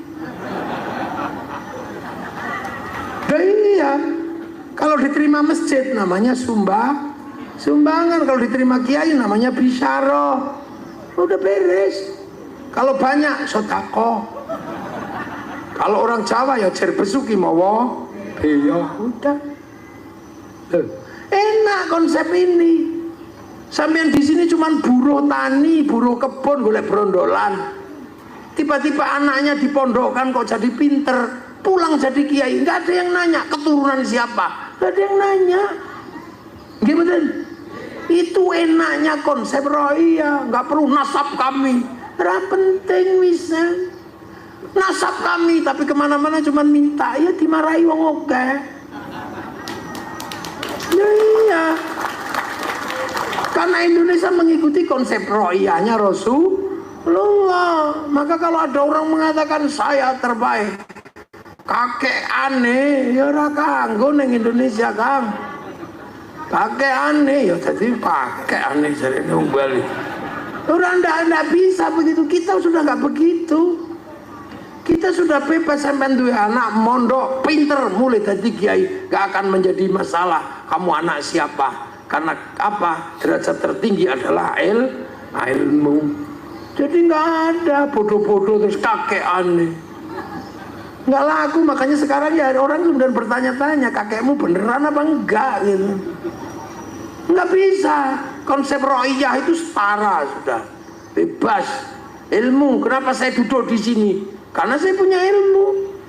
Nanti kalau sampean punya anak pinter, gantian yang duduk di sini. Iya kan? Sampean punya anak pinter kaya, gantian duduk di sini. Karena apa? Lurah, bupati, presiden duduk di situ, di sini loh. Ini bukan tempat yang harus diduduki terus oleh saya. Nggak mesti. Bisa jadi nanti anak sampean lebih pinter duduk di sini. Nggak ada yang tahu. Nabi Ibrahim lahir dari anak tukang bikin patung. Nabi Musa lahir dari anak yang hanyut di sungai. Siapa sing ngarani bayi kentir dari Nabi? Yo, itu sudah rohiyah. Makanya sampean nggak usah ikut-ikutan. Kami keturunan ini, prei Kang, prei mayit.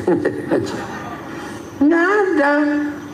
Jadi persoalan kemudian ada persoalan nasab, persoalan Habib, persoalan apa itu karena banyak yang nabrak konsep ro'iyahnya Rasulullah. Udah enak sini, bebas, merdeka. Nah, yang nata sistem ini para wali. Makanya daerahnya disebut wilayah.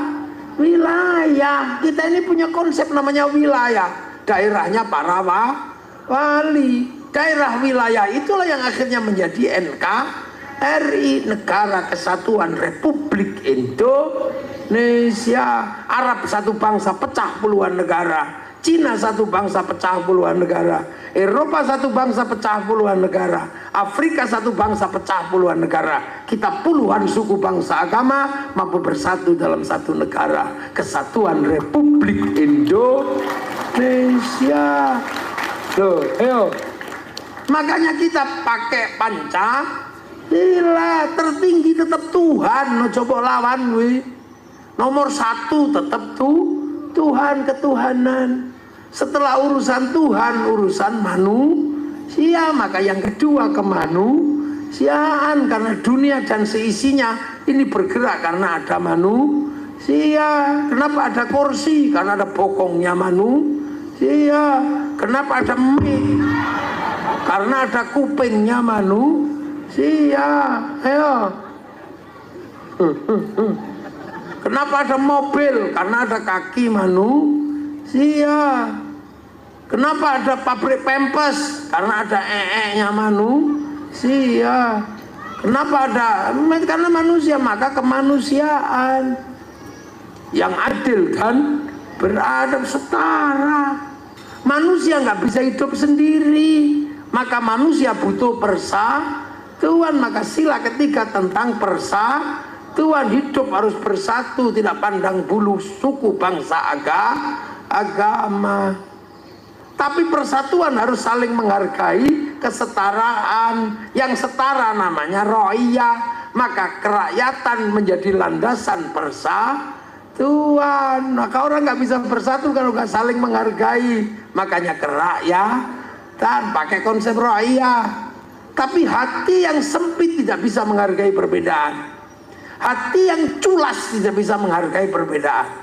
Hati yang beku tidak bisa menghadapi perbedaan. Butuh hati yang luas, yang ada nilai-nilai dan pancaran ketuhanan. Makanya kerakyatan hanya bisa dipimpin oleh hikmah. Karena hati yang seperti itu disebut hati yang penuh hikmah.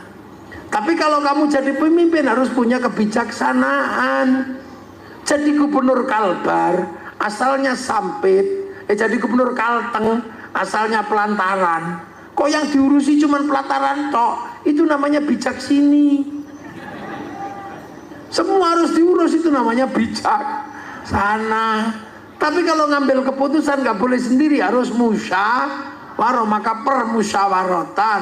Kalau diajak semua ribut, maka perwakilan.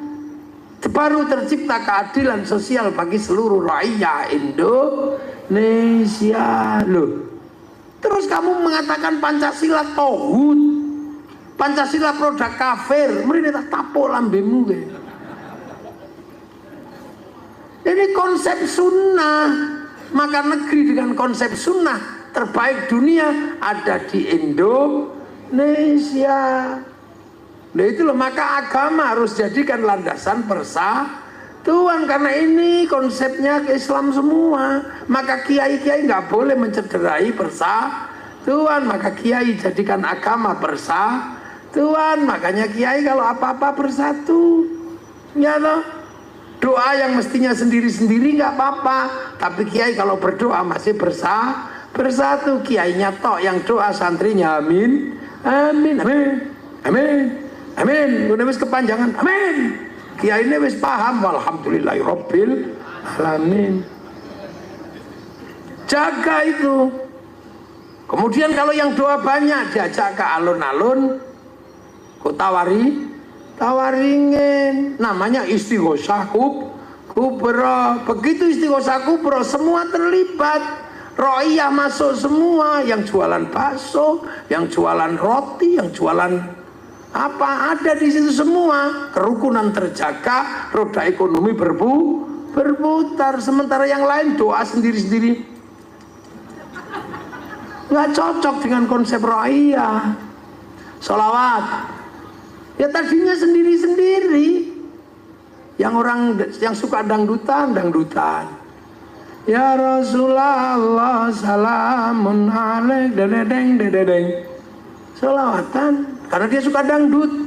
Duhai senangnya pengantin baru dedeng. Yang orang Jawa, ya Nabi salam alaika, ya Rasul salam Pak perahu layar. Yang orang Sunda, ya Sunda, ya Rasulullah salam salamun alaik, eslilin macece kalapa muda.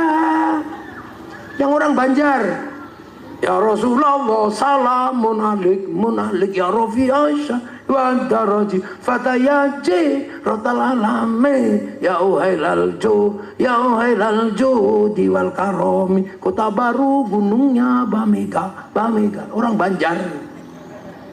Akhirnya semua jadi satu di alun-alun Kota Waringin bersolawat atau Kalteng bersolawat. Setelah itu apa yang terjadi? Spanduk laku, slayer laku, semuanya laku. Roda ekonomi berputar. Bahkan copet bisa hidup di situ. Nah, para pejuang dan orang-orang yang berbakti, yang mengorbankan jiwa raganya untuk kepentingan hari ini, kita datangi kuburnya berziarah. Akhirnya elep laku, bis pariwisata laku, jualan di makam pahlawan nasinya laku, jualan katoknya laku, termasuk copet bisa hidup di situ. Tuh, betapa kita menjaga kerukunan. Maulid Nabi berapa yang kita keluarkan untuk menjaga kerukunan. Setiap kampung bikin Isra Mi'raj, semua terjaga. Sementara yang lain itu disebut bid'ah. Maka persiapkan bangsa kita untuk hidup sendiri-sendiri. Kalau Anda lebih suka yang bid'ah itu, artinya potensi bangsa ini semakin cepat terjadi perpecahan. Kenapa Kiai dan NU dimusuhi? Karena Kiai dan NU tetap menjaga persatuan bangsa dan negara. Ayo, bes, ngerti? Makanya kami, orang menjelaskan perjuang bangsa kok. Kamu menceritakan wali, bukan wali Indonesia, malah kamu cerita wali Yaman. Ini udah cocok. Wong iki Indonesia, walinya ya wali Songo. Yang kamu contohkan ya mestinya Kiai Hasyim Asy'ari, Kiai Ahmad Dahlan, tokoh-tokoh pendiri NU, pendiri Muhammadiyah itu. Lah kalau yang orang-orang Yaman kan buntu Yaman sendiri. Pergi ke sini disangoni orang sini, pulang membangun ya Yaman. Lah sampean perjuang kita bangun di sini sendiri. Lah ini kadang kita salah. Yang selalu diceritakan adalah kesaktian orang sana. Dipikir Cilik Riwut itu nggak sakti, Lampung Mangkurat itu nggak sakti, Mula Warman sakti. Loh, Pangeran Antasari hebat, Pangeran Suryansah, Pangeran Samudra apa hebat semua. Tapi kita nggak pernah dengar cerita itu. Kita selalu dengar cerita nenek moyang orang lain, dan kita bangga karena bisa bercerita nenek moyang orang. Bisa Isra Mi'raj 70 kali, bangganya kita. Jangan gitu. Saya bukan apa-apa. Kita harus tahu sejarah nenek moyang kita yang hari ini kita nikmati hasilnya perjuangan mereka. Nenek moyang kami memadamkan api neraka. Lah yang ngapain? Wong sesuk neraka ora saiki. Nenek moyang kami ada orang mati dikasih surat gak ditanya lagi. Lu jangan begitu. Itu kini bangsa ini ceritakan. Amerika kenapa bangkit? Karena punya kecintaan pada bangsanya. Mulai dari Wild Wild West sampai The Last of the Mohicans diceritakan oleh orang Amerika, kalah di Vietnam bikin Rambo 1 sampai 6, kalah dengan Cina bikin American Shaolin, American Kung Fu, kalah dengan Jepang bikin American Ninja, American Samurai. Bahkan samurai terakhir dari Amerika namanya Tom Cruise dalam The Last Samurai. Orang Cina menceritakan bangsanya nggak ada habisnya, mulai Sun Gokong sampai Wong Fei Hung. Dia ceritakan mulai ular putih sampai ular hijau. Bangsa Jepang menceritakan bangsanya dari Oshin sampai samurai terakhir, Samurai X dengan tokohnya Rurouni Kenshin. Orang Korea menceritakan bangsanya dari meja makan dan air mata, namanya drakor. Orang-orang Malaysia menceritakan bangsanya lewat Si Upin dan Si Ipin. Jangan sampai Si Upin dan Si Ipin lupa fondasi bangsanya bersama anak-anak India bikinkan tokoh kecil namanya Jarjit. Jangan lupa bahwa di sana ada anak-anak Cina, kenalkan Mei Mei. Jangan lupa di sana ada anak-anak Indonesia, kenalkan Susanti. Pak Harto bikin Aku Cinta Indonesia. Lah sekarang kita, pernah nggak kita menceritakan kepada bangsa kita tentang sejarah pahlawan kita? Ketika setiap hari dijejali sejarah orang, dan kita bahagia mendengar sejarah orang yang nggak ada hubungannya sama kita. Wali-wali yang nggak pernah bikin wilayah, wali kita bikin wilayah. Kita bangga ada wali bisa ngundurkan pesawat. Fungsinya apa dalam kehidupan? Mengundur ke pesawat malah medeni wong. Kita ini bahagia dengan cerita-cerita yang nggak ada hubungannya dengan kebangkitan sebuah bangsa.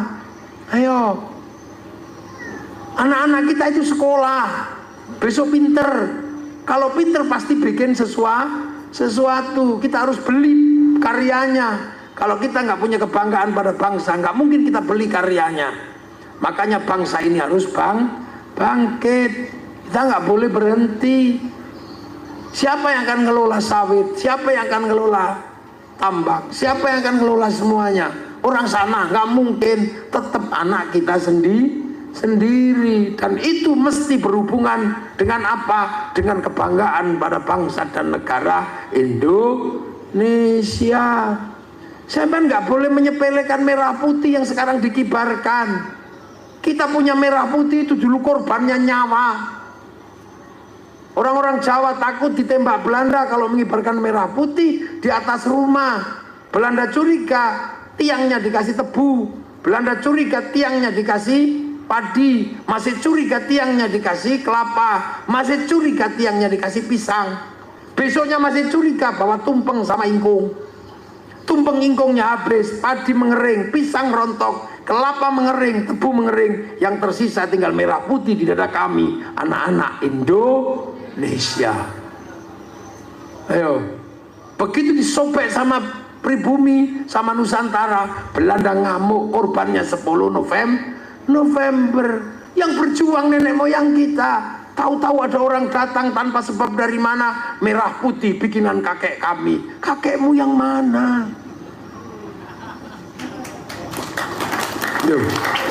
Kenapa saya menceritakan ini? Karena sekarang ada perebut sejarah. Makam orang diganti, kuburan dibikin untuk menguatkan sejarah nenek moyangnya yang ada di Indonesia. Padahal nggak ada sejarahnya sama sekali. Selain sejarah ikut Belanda, wis tong andelo aku.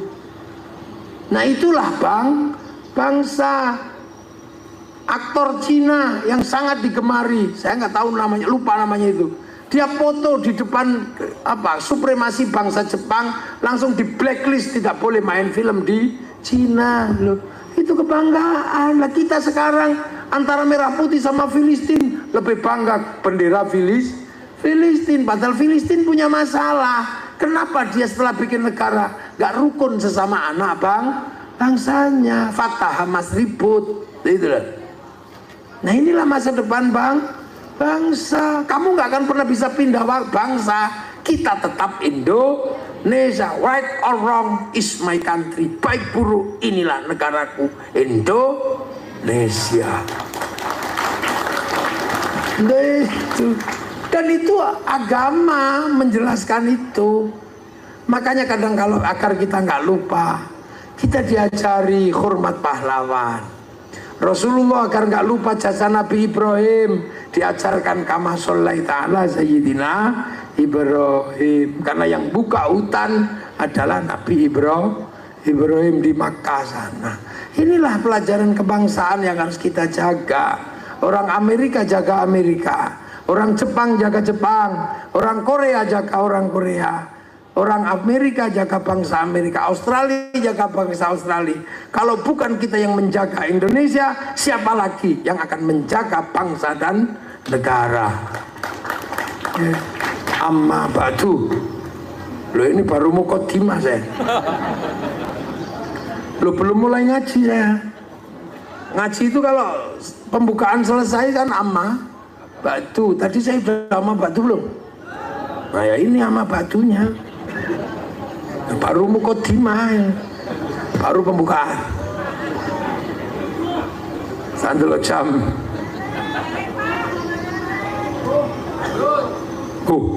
Subuh lanjut, soben meneh. Ya itulah. Makanya kita sudah harus memikirkan bangsa. Karena hari ini kita nggak bisa lagi pisah antara bangsa satu dan bangsa yang lain. Semoga ada manfaatnya dan kita semua dalam ridha Allah Subhanahu wa taala. Nenek moyang kita yang telah memperjuangkan bangsa ini mendapatkan ridha di